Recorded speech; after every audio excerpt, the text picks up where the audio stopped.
The same theme actually applies pretty much to all of Asia. The great Arab and Mongol empires, which among other things had created the Silk Road, collapsed. Take a place like Samarkand in Uzbekistan. It was for many centuries, I understand, a major hub of global commerce, following on from its great hours of glory in the 14th century. Samarkand declined to become not much more than really an archaeological site today and tourist destination. It's actually quite interesting. By the way, I just want to make a quick aside, because something I've been very interested in. The great Mongol Empire that we all know about, which is really the greatest empire in human history, literally collapsed overnight. You know, what they had was, I understand, about only 200,000 men in arms.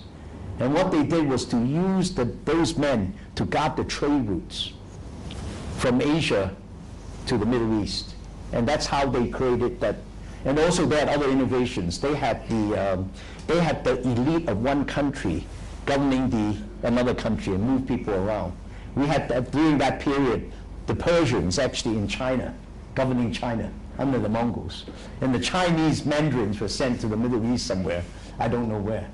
But you know, all this collapse, you know what it was? It was because of the Great Plague. And once the flu, you know, set in, all the trade routes actually collapsed, and everything then just imploded onto itself. And that was the end of the greatest empire the world has ever known. It was actually struck down by the virus, by the Great Plague. And one has to reflect, if we get the repeat of the bird flu today as a global phenomenon, what will happen to the world economies? So it's actually quite instructive, just as a quick aside. So in the period roughly from the 7th to the 15th century, the Asians, like the Arabs, were what we would call today the major agents of globalization.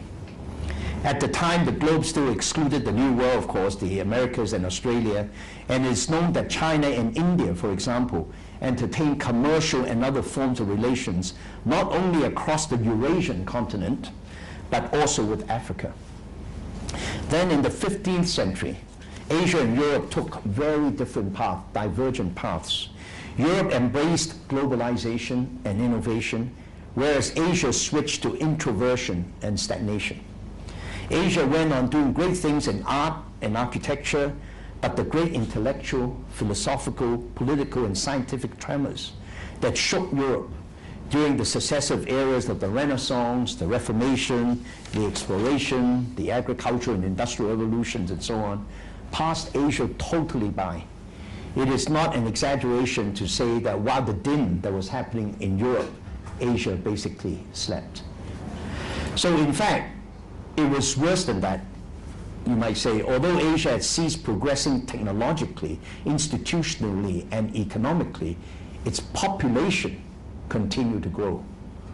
This caused widespread poverty, which in turn led to endemic social unrest and civil war. And Asia, of course, seemed hopeless. It was tempting, really, for scholars at that period to ascribe Asia's backwardness to inherent cultural factors. Karl Marx actually dismissed an entire continent when he claimed that it was trapped in what he referred to as the Asiatic mode of production. He treated the situation in Asia as if it was a cultural distortion, rather than, in my mind, simply the real case was it was due to poor governance and management. In fact, Japan proves the point that progress is much more than a question of governance and management than that of culture. In the 3 decades, as an example in Japan, from 1870 to 1900, Japan set out to learn from the West, to copy what was deemed appropriate, and in the process, the country underwent a radical and thorough process of reforms, completely transforming itself, its political industrial structures. From being an economically quite backward society in the mid-19th century, Japan was an industrial society and a global leader in key economic sectors of the day by the beginning of the 20th century. Let's take a look at China in the late 1970s, which is also a period which is very instructive. Of course, we all know that 1979 was the year of China's economic opening. China, really after a decade of precipitous decline and humiliation from the mid-19th to the mid-20th centuries, followed by the turbulence of 3 decades of Maoist experimentation, suddenly embraced globalization, really under Deng Xiaoping. China wants to grow economically and quickly in order to improve the well-being of its people and restore China to great economic power status. The question of how to get there, of course, is answered very pragmatically by Deng Xiaoping. He put it extremely well in a very pithy comment that I'll just quote here. So basically, it does not matter whether a cat is black or white. So long as it catches mice, it is a good cat. So this is the pragmatism that has been driving China's economic reform and dynamism in the last 30 years. This spirit of pragmatism has spread throughout most of East and South Asia. In 1991, India broke the chains of Nehruvian socialist ideology and embarked upon a highly pragmatic and successful reform policy of globalization and innovation, notably in the IT industry. This East and South Asian revolution has had a huge impact, resulting, among other things, not only in the rapid growth of the two regions, but in their re-emergence as key global players. I think the great story of the 21st century is that East and South Asia have experienced and are indeed experiencing tremendous positive change. The two regions are contributing and can be expected to continue contributing to global growth, trade, prosperity, and innovation. Sorry. The Asia-Pacific obviously still faces many problems and challenges. We must definitely not be complacent. But what one can say quite emphatically is the Asia-Pacific, including East and South Asia, is enjoying a highly positive trend that is making strong contributions to global economy, global trade, and global welfare today. So having looked at the past now, and just given you a little bit of a perspective and background, what about the future? Let me just highlight a few facts. Firstly, Asia currently accounts for most of the world's growth, both in GDP and in trade.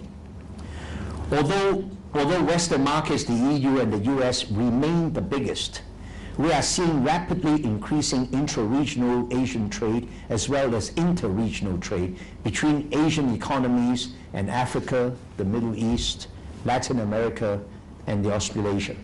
This is, of course, especially true of China. In 2007, China invested more in sub-Saharan Africa than the entire OECD countries combined. Institutions such as Goldman Sachs have forecasted that India and China will overtake the US economy before the middle of this century. Now, whether this forecast turns out to be true or not, frankly, I think there's a little bit of extrapolation in these forecasts. I think there will be many, many twists and turns, but as you can see, the proportion, however, coming from India and China, for example, will be increasing. The overall trend seems to be very clear in that Asia is counting for and will continue to account for a greater share of global GDP and global flows in trade and in investment. I believe it is generally accepted that China, India, and Japan will be among the world's biggest national economies in the 21st century. The actors in this arena will be both state entities, such as sovereign wealth funds, and a growingly confident private sector, and very much a market-driven private sector, very much a private sector consisting of SMEs, small and medium-sized enterprises.